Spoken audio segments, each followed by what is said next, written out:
Bonjour à tous et bienvenue sur Perron TV. Aujourd'hui, nous recevons un invité un peu spécial, Monsieur Jérôme Loubry. Bonjour. Bonjour. Alors Jérôme, qui es-tu? Alors, je suis écrivain Saint-Amand-Dois, puisque je suis né à Saint-Amand, et je suis écrivain, donc publié chez Calman Lévy en grand format et au livre de poche également en petit format. Voilà, ça fait 7 ans maintenant que j'écris, et j'ai 8 romans à mon actif. On est ici au collège François Perron. Toi aussi, tu es sans doute passé par le collège. Donc c'est le moment où on ambitionne beaucoup de projets, où on essaye de se projeter dans plein de choses différentes. Comment toi, tu as développé ces projets et comment les as-tu mis en œuvre? Mais au collège, oui, c'est vrai qu'on se projette et puis on doit se projeter parce que tout le monde nous demande bien sûr ce qu'on veut faire plus tard. Moi déjà au collège, bon, j'avais la tête dans les livres, hein, c'est-à-dire que souvent je passais ma récré à lire des livres dans mon coin, donc j'avais déjà ce projet entre guillemets de devenir plus tard écrivain ou du moins d'écrire des histoires. Peut-être pas pour qu'elles soient publiées, mais au moins avoir le plaisir d'écrire et de créer des personnages. Donc voilà, c'était le projet majeur que j'ai eu depuis le collège et un petit peu avant également. Oui. Quel est ton parcours scolaire? Alors parcours scolaire, donc après le collège, j'ai fait 6 ans d'école hôtelière, donc au lycée à Saint-Amand tout d'abord, Jean Guénaud, puis après à Bourges au lycée Jacques Coeur. Après 6 années d'études hôtelières, j'ai fait une fac de lettres. De lettres étrangères appliquées, donc anglais, français, espagnol. Parce qu'à un moment, je voulais être journaliste en fait, hein, à ce moment-là. Et puis, je n'ai pas pu aller au terme de ces études parce que, bah, tu connais pas, mais à un moment, il y a quelque chose qui s'appelait le service militaire. Donc, on était obligé de y aller. Et là, m'ont gentiment dit que c'était temps, puisque je devais avoir peut-être 21, 22 ans à l'époque. Et ils m'ont dit, ben voilà, monsieur, faut y aller. Donc j'ai interrompu mes études à grand regret pour faire le service militaire obligatoire. D'accord. Et donc, comment vas-tu redévelopper, entre guillemets, cette passion pour l'écriture? Ben, la passion pour l'écriture, je l'ai... en fait, à 9 ans, je voulais être écrivain déjà. À 9 ans, j'avais demandé une machine à écrire pour Noël, parce qu'à l'époque, les ordinateurs n'existaient pas encore. C'était une machine à écrire, donc parce que je voulais vraiment écrire comme dans les livres, quoi, que ça soit sur des feuilles et tout ça. Et ça, puis après, ben, je l'ai développé, je l'ai gardé en tête et je l'ai développé en écrivant tout en travaillant ou pendant mes études, en écrivant des petites nouvelles ou des poèmes, etc.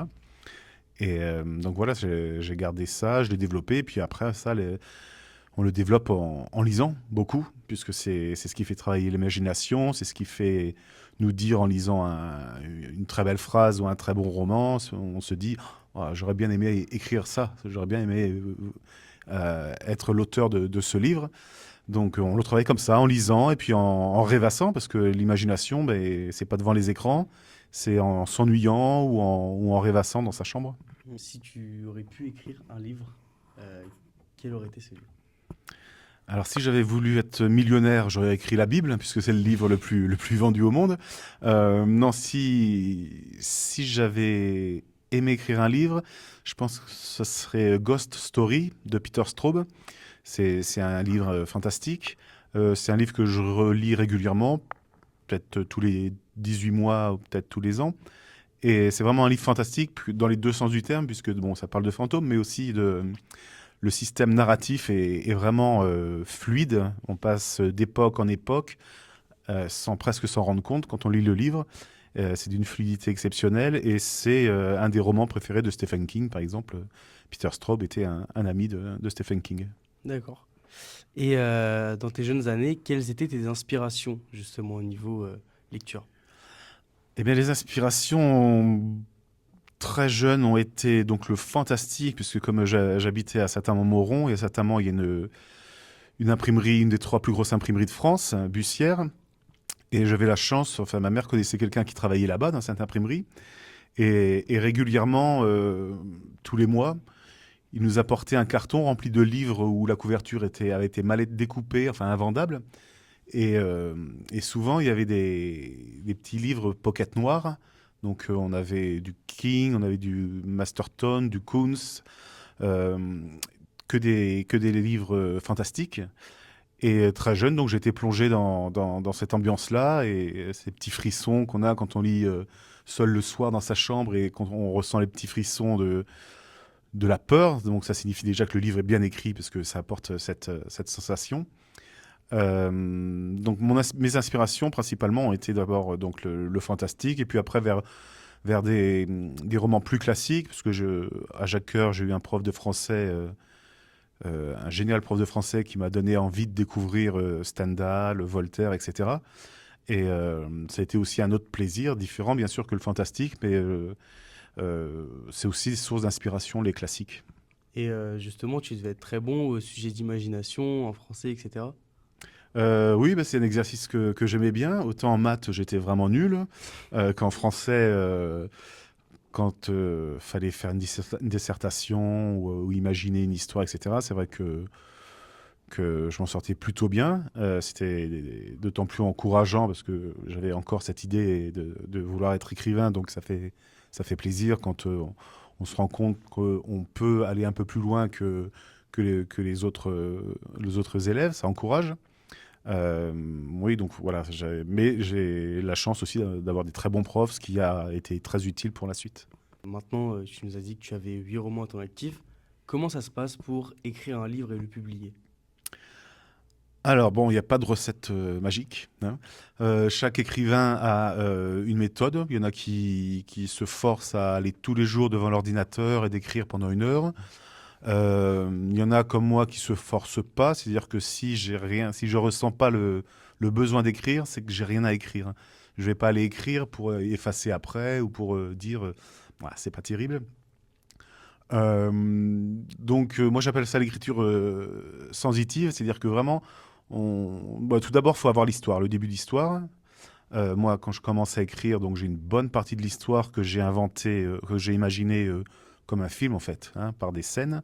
Je prends jamais de notes par exemple. Il y en a qui prennent des notes, qui notent tout avant d'écrire. Une fois que j'ai assez de matière dans ma tête, là je commence à écrire. Et très souvent, même la plupart du temps, j'ai déjà la fin du roman avant de commencer à l'écrire. Euh, et après, on a le premier chapitre, le deuxième, et puis après, ça s'enchaîne tout seul. Euh, on se fie aussi à nos personnages, parce que nos personnages, moi je dis souvent, j'écris le premier tiers du roman, et les 2 autres tiers, ce sont mes personnages qui l'écrivent. Parce qu'on se laisse à un moment guider, on est avec eux pendant 8 mois, donc c'est comme des amis ou des ennemis pour les romans, pour les polars. Donc voilà, mais j'ai toujours la fin, c'est comme un cap à garder. Mais après, le fait de ne pas avoir de plan, ça me permet de pouvoir prendre des chemins de traverse et d'imaginer des scènes ou des personnages, des situations que je n'avais pas au début. On se laisse un peu perdre dans l'écriture et des fois on fait des bonnes trouvailles. D'accord. Et pour être édité aussi. Oui. Donc éditer, bah, ça on va dire, c'est le plus compliqué. Euh, savoir que les maisons d'édition, par exemple comme Calman Levy, ils reçoivent plus de 10 livres par jour de personnes qui veulent être éditées. Moi, j'ai attendu longtemps avant d'envoyer à une maison d'édition parce que je voulais pas forcément être édité. Je gardais mes histoires pour moi. Et j'ai eu la chance d'envoyer un mail complètement au hasard à une personne que je ne connaissais pas du tout, mais qui a aimé ce que j'avais écrit. Et j'ai appris après que c'est Caroline Lépée, elle s'appelle, cette dame qui travaille chez Kamal Nevi. Elle a lancé par exemple comme Guillaume Musso, je ne sais pas si tu connais, donc c'est elle qui s'est occupée de lui. Donc j'ai envoyé au hasard.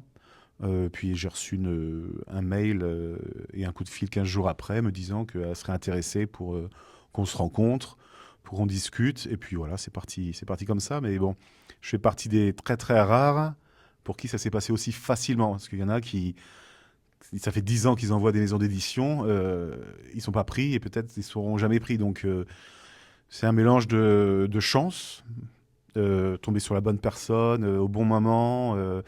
Et puis aussi faut que le livre lui plaise particulièrement. Alors, tu me disais précédemment que tu aimais beaucoup écrire dans ta jeunesse. Est-ce qu'il y a des livres que tu as écrits entièrement et que tu n'as jamais publiés?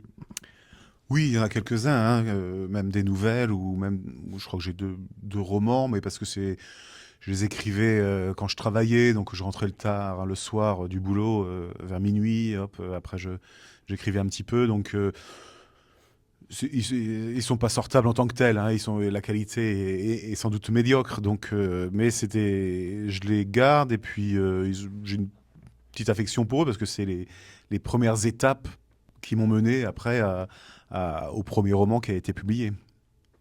Et donc, tu écris des polars. As-tu songé à écrire autre chose que des polars? Alors, il y en a un qui n'est pas un polar, qui est sorti chez Robert Michel, qui est un récit de vie en fait. Donc, c'est sur un couple de personnes en fauteuil roulant. Donc là, c'était complètement différent puisque j'allais chez eux, je faisais des interviews, j'enregistrais. Et après, une fois chez moi, je te retranscrivais de manière romancée. Mais je pense que oui, un jour j'écrirai un pur fantastique, toi, pour sortir un peu du thriller, qui permet quand même pas mal de choses. Dans le thriller, on peut parler de tout, hein. Mais ouais, j'aimerais bien écrire un petit fantastique, ouais. Actuellement, quelles sont tes inspirations dans le milieu? En tant qu'auteur, tu veux Oui, dire? Alors, le problème, c'est que moi, je lis pas de polar. d'accord. D'accord? Je lis pas de polar et de thriller, c'est très rare quand j'en lis. Euh, donc, bah, je vais dire peut-être James Ellroy, qui est un auteur américain. J'aime beaucoup parce que ses phrases sont assez ciselées, c'est court, c'est comme des petits coups de couteau en fait, hein, ces phrases. Sinon en polar, pas énormément, mais c'est plus des auteurs classiques, mes inspirations comme Salman Rushdie ou Albert Camus, ou là je lis Pierre Lemaitre par exemple aussi. Voilà, ce sont des livres qui font que quand je les lis, souvent je tombe sur une phrase et ça me donne envie d'aller devant l'ordinateur pour faire aussi bien. Parce que quand on lit une phrase, on se dit waouh, ça c'est beau. Voilà, c'est on a le bon livre entre les mains, quoi. Et du coup, aujourd'hui, lis-tu quand même des livres de temps en temps Tous les jours. Ah, d'accord. Ah, tous les jours, c'est Ah oui, obligatoire, ça, c'est... c'est obligatoire. Non, non, c'est comme, si tu veux, si je lis pas, le soir, je vais me coucher, je vais me sentir sale physiquement. Tu D'accord. vois. Ah oui, c'est vraiment un besoin, Ouais, c'est ouais, ouais, une habitude.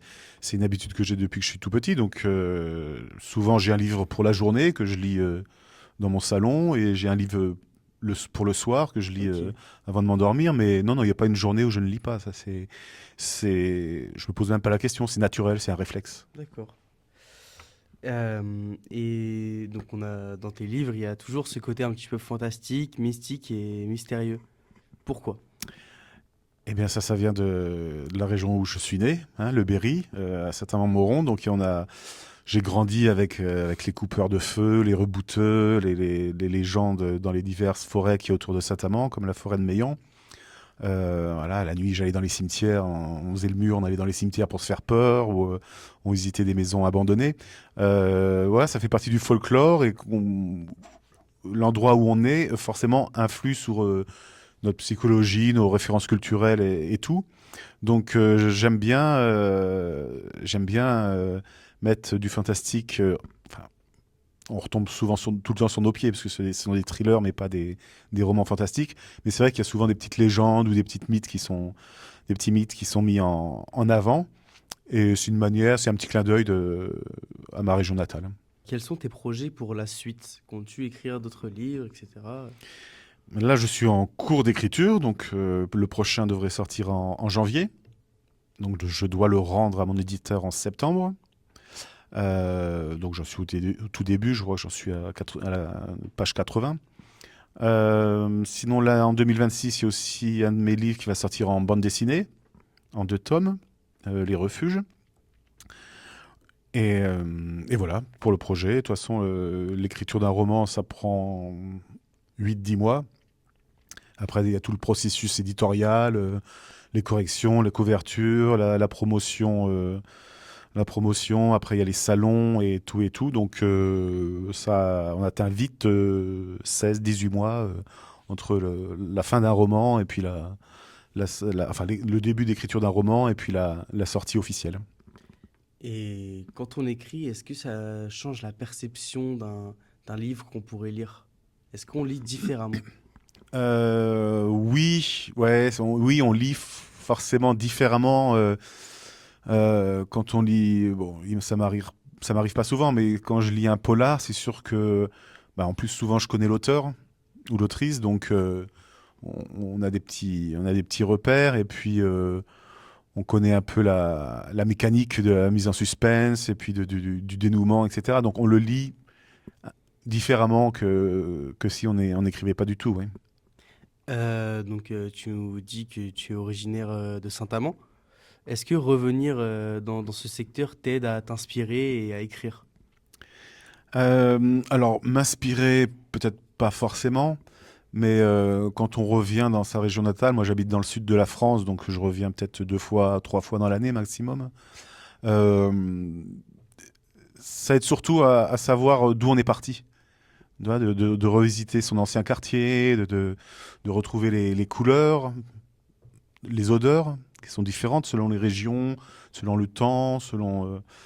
voilà, aujourd'hui il pleut, ça fait remonter les odeurs de l'herbe, les odeurs boisées, et forcément ça nous renvoie en arrière, et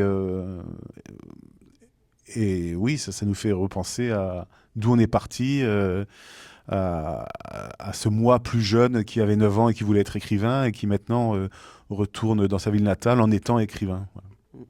C'est une belle histoire. Et donc, comment l'on s'étend à l'international?